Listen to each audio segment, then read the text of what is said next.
Good evening and welcome to Ben Shatliff Tonight. We are 3 days away from the 2024 United Kingdom general election. It's Monday, July 1st,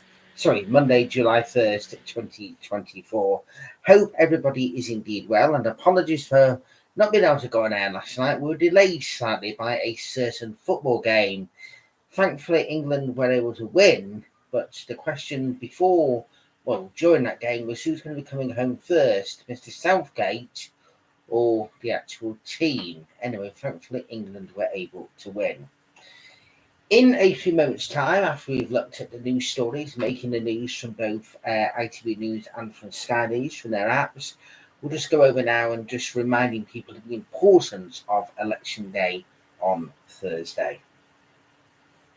But before that, then, we will take a look at the news stories which are making the news on this Monday, July 1st, 2024. Go to the ITV News app first of all.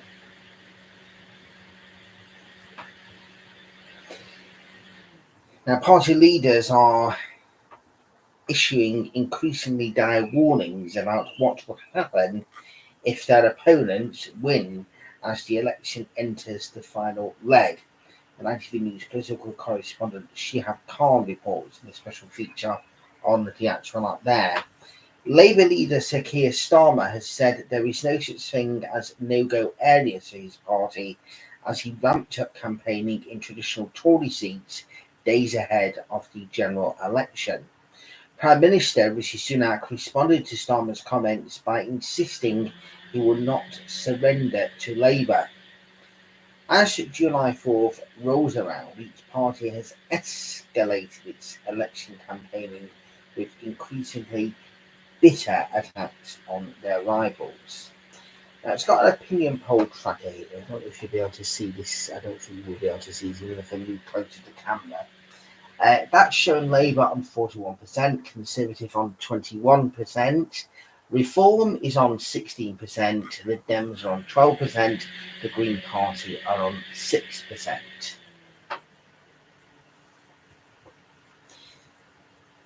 Talk about this a little bit more in just a few moments. That's just giving people a little idea there.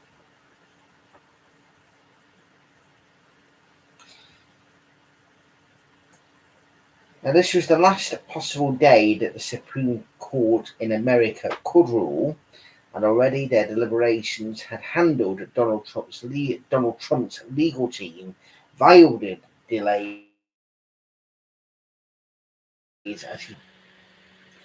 Now, 6 of the 9 justices, all conservatives and 3 appointed by Trump himself, have ruled President Trump does enjoy some presidential immunity for official acts. Their ruling has effectively kicked this case back to the lower court, that will now have to unpick which of the charges Trump faces for alleged election subversion involved official acts and which involved private unofficial acts. And the big takeaway is that it now makes it almost impossible for the January 6th case to even begin before the election, meaning voters will be denied the opportunity of hearing the evidence against a man running for the White House.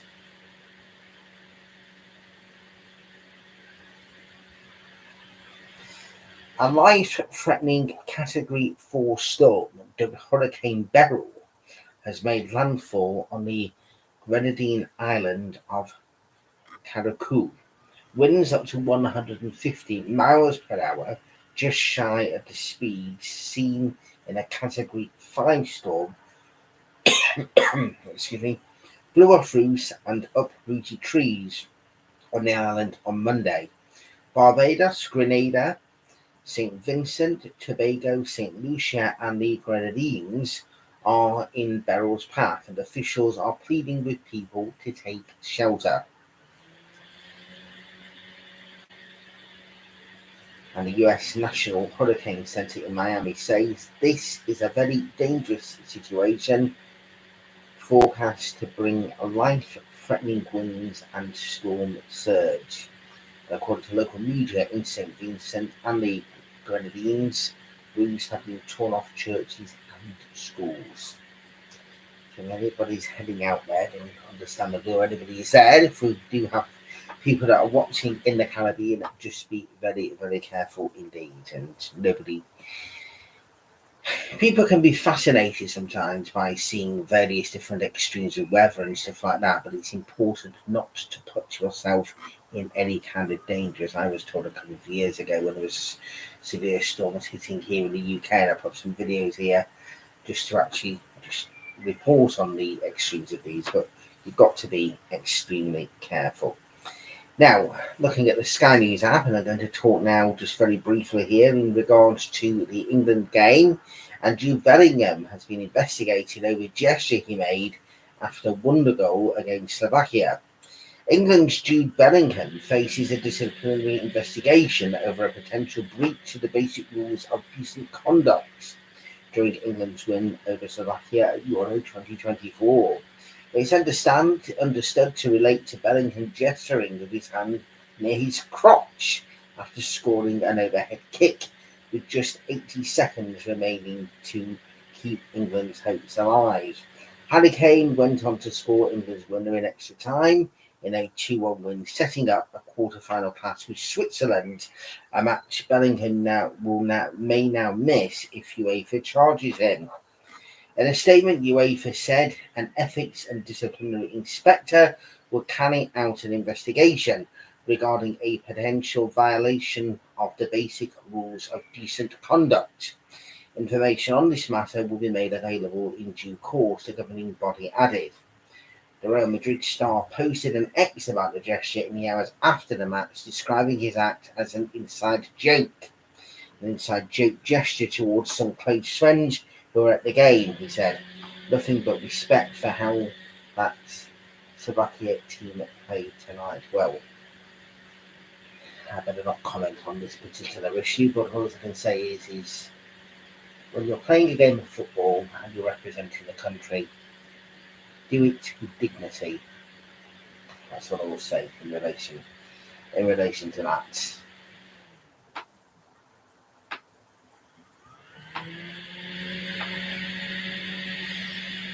An 9-year-old double amputee who missed a garden party at Buckingham Palace has met Her Majesty Queen Camilla at a specially arranged private gathering. Tony Hudgell from West Malling in Kent missed the event in May after a lorry fire left him and his adopted family stranded on the M20. The Royal Garden Party was also missed by Layla O'Donovan from Catterick in North Yorkshire because she was in hospital, but the pair were invited back to enjoy their own occasion. The Queen told them, "Really special to get you here today. We thought we'd give you a special garden party." Bless them both, and also bless Her Majesty Queen Camilla. Now, we are now at the final stage now of the election campaign. We're just 3 days away. That actually means effectively that there are 2 days of proper full campaigning, and then on Thursday, it is what they call get out the vote. And I can explain about this because I've had experience in that from when I've been involved in politics myself. So now it's the last full week, the last few days of campaigning. But tomorrow, Tuesday, Wednesday, either poll. What I will do on Wednesday evening, I will explain about either poll and what normally happens on election day. That for people from on the behind the scenes kind of perspective, so that people have an idea then as to why people are then knocking on the doors and various different kind of things. The canvassing ends. In effect, really, in one particular sense, the canvassing has now been downbeaten. It's been down. The main canvassing is done. Now it's the final bits of people just trying to remember, make sure that you do go out and vote. But there will still be political activity. Although nobody has not where I live for some particular reason. Even when we were doing outside broadcast a few weeks ago, when the weather was a little bit better, nobody was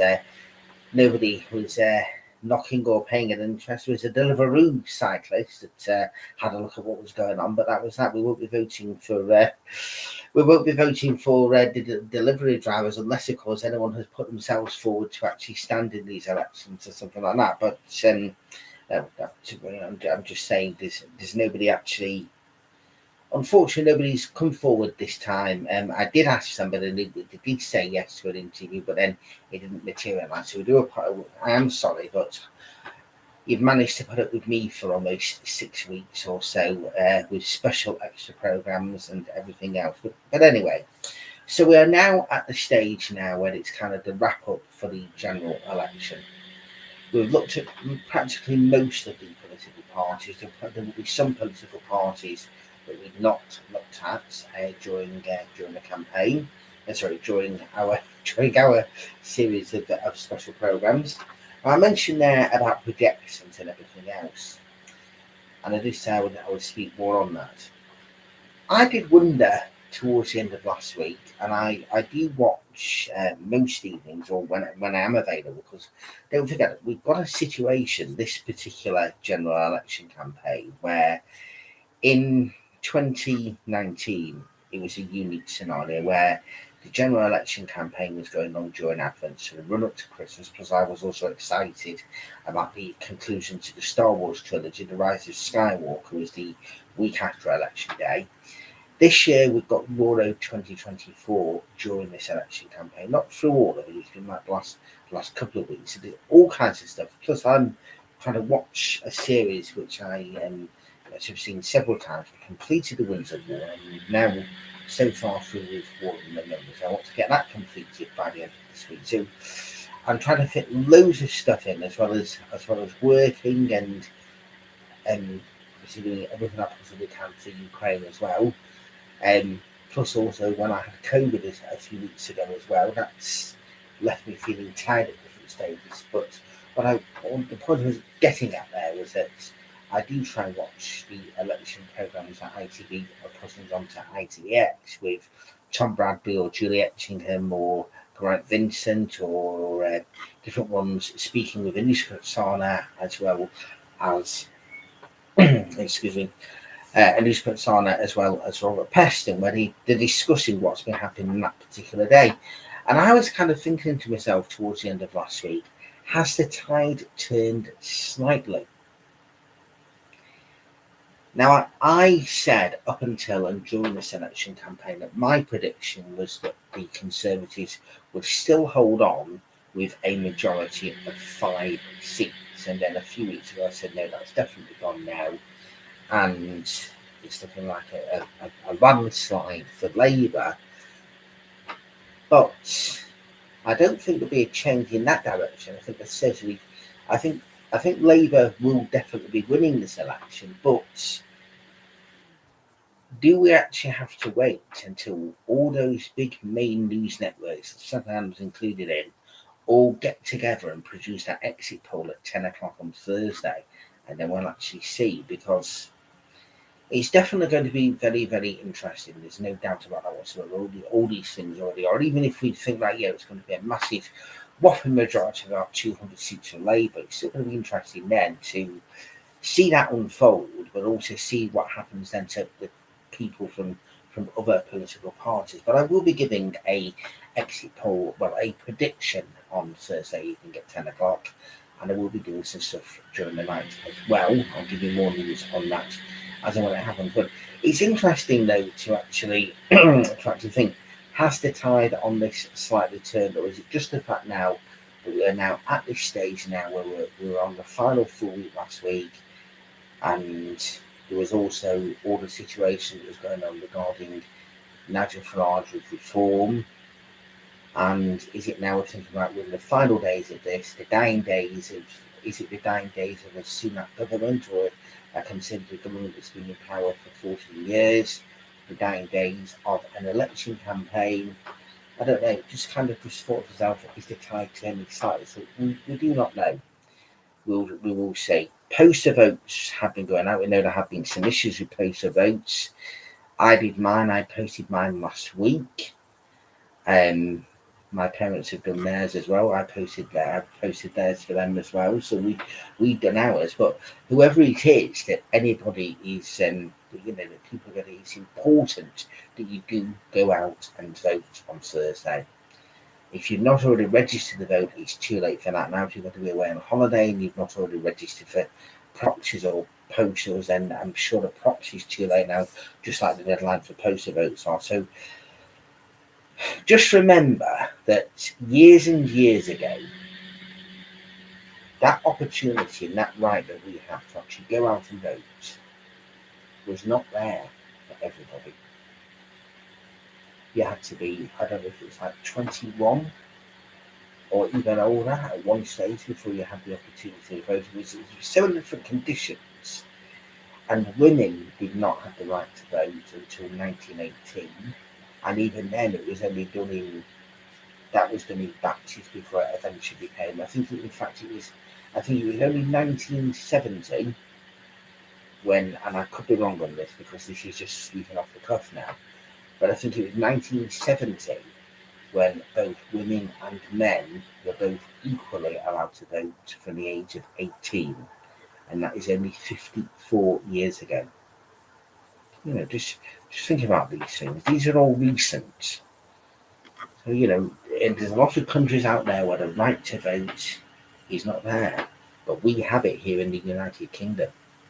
So it's very, very important we use that right to actually go out and vote.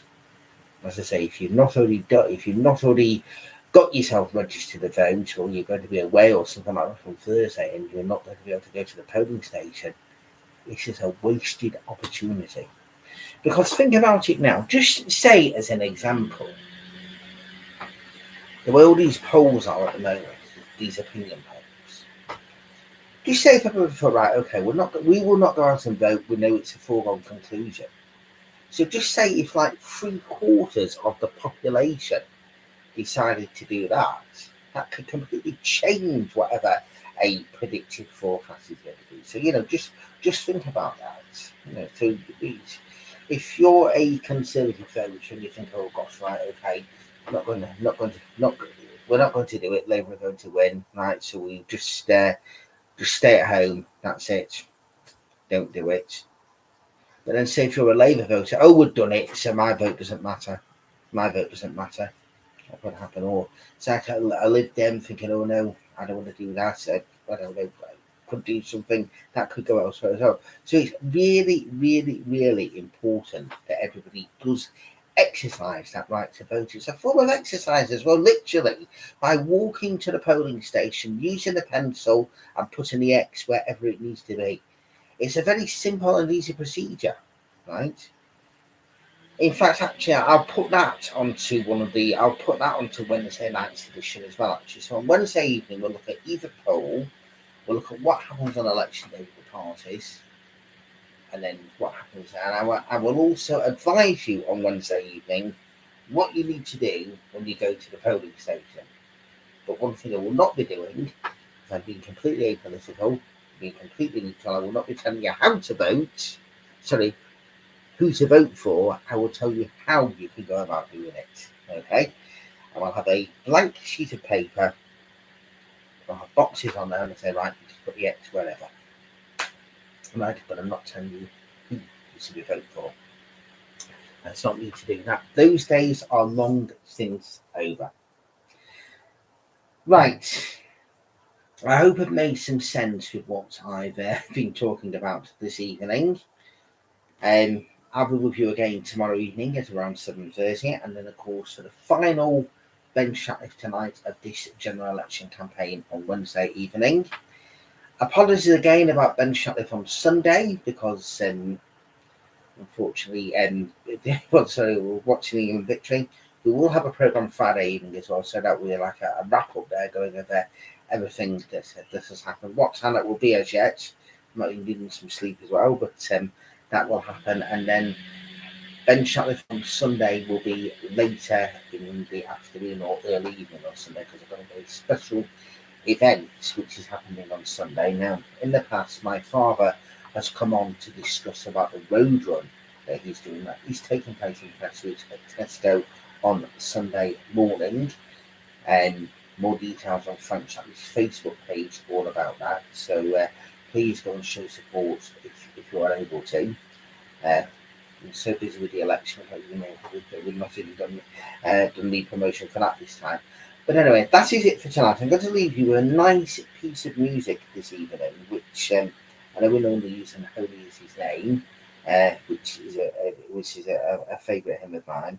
But I'm going to play something else, which is another beautiful hymn. It's called "Will You Come and Follow Me," and it's just something nice to end on. Please follow me on when I'm on TikTok, Facebook, Instagram, Twitter, or X as it's now called. But most importantly, please like what you're watching. Please hit subscribe. The more we do, the more I can do this. More than what I've been doing. So let's just do this. Right. Good night. God bless. And thank you for joining me. Good night.